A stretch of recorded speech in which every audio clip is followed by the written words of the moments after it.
ilmu pengetahuan di dunia Islam di zaman klasik. Jadi kita harus mengetahui dulu apa sih itu zaman klasik.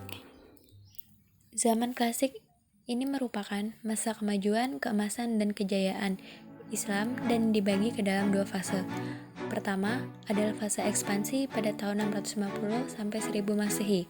Kedua, fase disintegrasi pada tahun 1000 sampai 1250 Masehi. Pada masa inilah daerah Islam meluas dari Afrika Utara sampai ke Spanyol di belahan barat dan melalui Persia hingga ke India belahan timur. Daerah-daerah itu tunduk kepada kekuasaan Islam. Sejumlah ulama besar bermunculan di fase ini, seperti Imam Malik, Imam Abu Hanifah, Imam Syafi'i, dan Imam Ibnu Hambal dalam bidang fikih.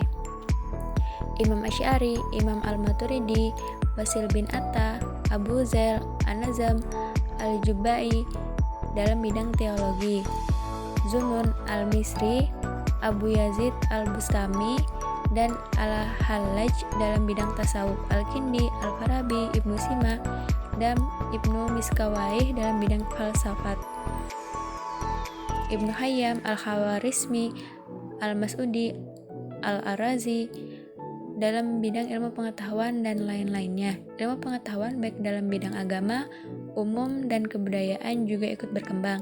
Namun, pada fase disintegrasi, keutuhan umat Islam dalam bidang politik mulai pecah. Pada masa dinasti Umayyah, pola pendidikan bersifat desentrasi. Kajian ilmu yang ada pada periode ini berpusat di Damaskus, Kufah, Mekah, Madinah, Mesir, Cordova, dan beberapa kota lainnya seperti Basrah dan Kufah atau Irak, Damsyik dan Palestina atau Syam, Fistat atau Mesir. Di antara ilmu-ilmu yang dikembangkan yaitu kedokteran, filsafat, astronomi atau perbintangan, ilmu pasti, sastra, seni, baik itu seni bangunan, seni rupa, maupun seni suara.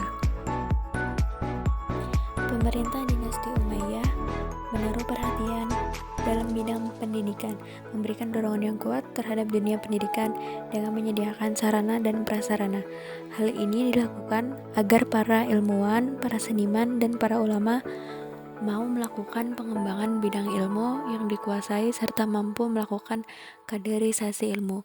Di antara ilmu pengetahuan yang berkembang pada masa ini adalah ilmu agama seperti Al-Quran, hadis, dan fikih. Proses pembukuan hadis terjadi pada masa Khalifah Umar bin Abdul Aziz. Sejak itu, hadis mengalami perkembangan yang pesat. Ilmu sejarah dan geografi, yaitu ilmu yang membahas tentang perjalanan hidup, kisah, dan riwayat. Ilmu pengetahuan bidang bahasa, yaitu segala ilmu yang mempelajari bahasa, nahwu, shorof, dan lain-lain. Bidang filsafat, yaitu segala ilmu yang pada umumnya berasal dari bangsa asing seperti ilmu mantik, kimia, astronomi, ilmu hitung, dan ilmu yang berhubungan dengan itu, serta ilmu kedokteran.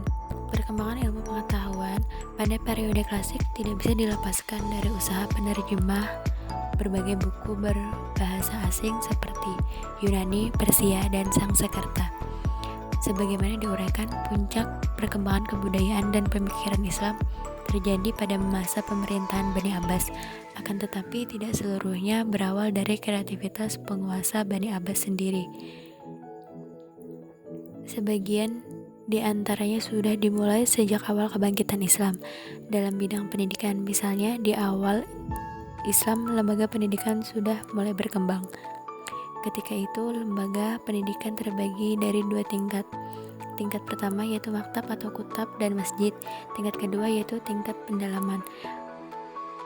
Perkembangan lembaga pendidikan itu mencerminkan terjadinya perkembangan dan kemajuan ilmu pengetahuan. Hal ini didukung juga oleh perkembangan bahasa Arab, baik sebagai bahasa administrasi yang sudah berlaku sejak zaman Bani Umayyah maupun sebagai bahasa ilmu pengetahuan. Kemajuan itu paling tidak juga ditentukan oleh dua hal. Pertama, terjadinya asimilasi antara bangsa Arab dengan bangsa-bangsa lain yang lebih dahulu mengalami perkembangan dalam bidang ilmu pengetahuan. Kedua, gerakan terjemah yang berlangsung dalam 3 fase. Fase pertama yaitu pada masa Khalifah Al-Mansur hingga Harun Ar-Rasyid. Fase kedua yaitu pada masa Khalifah Al-Ma'mun Fase ketiga yaitu setelah tahun 300 Masehi, setelah adanya pembuatan kertas. Pengaruh dari kebudayaan bangsa yang sudah maju tersebut, terutama melalui gerakan terjemahan, bukan saja membawa kemajuan di bidang ilmu pengetahuan umum, tetapi juga di bidang ilmu pengetahuan agama. Pada Khalifah Harun ar-Rasyid, Abbasiyah mencapai puncak kejayaannya. Karyanya yang paling dikenal adalah mendirikan Baitul Hikmah yang berfungsi sebagai perguruan tinggi, tempat-tempat penelitian, lembaga penerjemah, dan perpustakaan yang memiliki 10.000 koleksi di masa ini.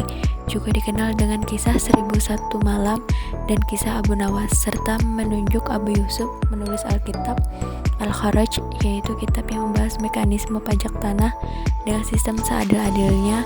Yang keempat adalah Khalifah Al-Ma'mun, yang pada masa Al-Ma'mun banyak bermunculan ilmuwan terkenal yang saling berbagi informasi, pandangan, dan budaya di Baitul Hikmah dengan latar belakang Persia maupun Kristen yang ikut ambil bagian pada penelitian dan pendidikan di lembaga ini. Selain menerjemahkan buku-buku asing ke dalam bahasa Arab, para ilmuwan juga banyak membuat kontribusi asli yang besar di berbagai bidang meliputi matematika, astronomi, kedokteran, dan kimia, biologi, geografi, dan kartografi. Berikut adalah ulama yang terkenal pada masa itu.